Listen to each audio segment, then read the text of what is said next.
दुसरा प्रश्न काय आपला पुढील अंक मालिकेत मूळ संख्येनंतर लगेच विषम अंक आहे असे किती वेळा झाले आहे? अंक मालिका इथे दिली आपल्याला. आता एक आड एक विषम असती एक सम असते. 1 ते 100 मध्ये 50 समसंख्या 50 विषम संख्या. समसंख्या कोणत्या? जिला 2 ने निषेध भाग जात होती समसंख्या, जिला 2 ने निषेध भाग जात नाही ती विषम संख्या. मूळ संख्या तर आपल्याला पाठायचं आहे. 1 ते 100 मध्ये 25 आहे. दोन्ही मूळ संख्या, फक्त अशी एकमेव संख्या आहे की जी समसंख्या आहे. आता या 2 नंतर विषम अंक आहे का नाही? 9 म्हणजे 1 झाली. 3 नंतर 7 विषम अंक आहे का नाही? 2 झाल्या. 7 नंतर 5 विषम अंक आहे का नाही? 3 झाल्या. 5 नंतर 1 5 मूळ संख्या आहे ना, त्यानंतर 1 सम म्हणजे 4 झाल्या. बरोबर. आता इथं 2 मूळ संख्या आहे पण त्याच्यानंतर सम अंक आलाय 4 म्हणजे येईल का?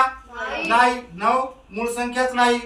5 मूळ संख्या आहे त्याच्यानंतर 9 विषम अंक आला. बरोबर. आता 9 आहे का मूळ संख्या? नाही. 1 मूळ संख्या आहे का? नाही. 5 मूळ संख्या आहे पण तिच्यानंतर काय झाले? 2 समसंख्या आले. आपल्याला विषम अंक म्हणलं हे का नाही? आता ही 2 मूळ संख्या आहे त्याच्यानंतर 9 विषम अंक आलाय का नाही? म्हणजे किती झाले आता? 1 2 3 4 5 6 झाल्या. बरोबर. आता 9 ही मूळ संख्या नाही. 3 नंतर परत 3 मूळ संख्या आहे का नाही? तिच्यानंतर 1 सम आला विषम आली का नाही? बरोबर.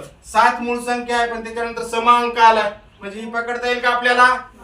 आता 5 मूळ संख्या आहे त्याच्यानंतर विषम अंक 3 आलाय का नाही? म्हणजे टोटल किती झाले? 1 2 3 4 5 6 7 आणि 8. आपलं उत्तर काय येणार? 8 वेळा. किती वेळा आले? 8 वेळा.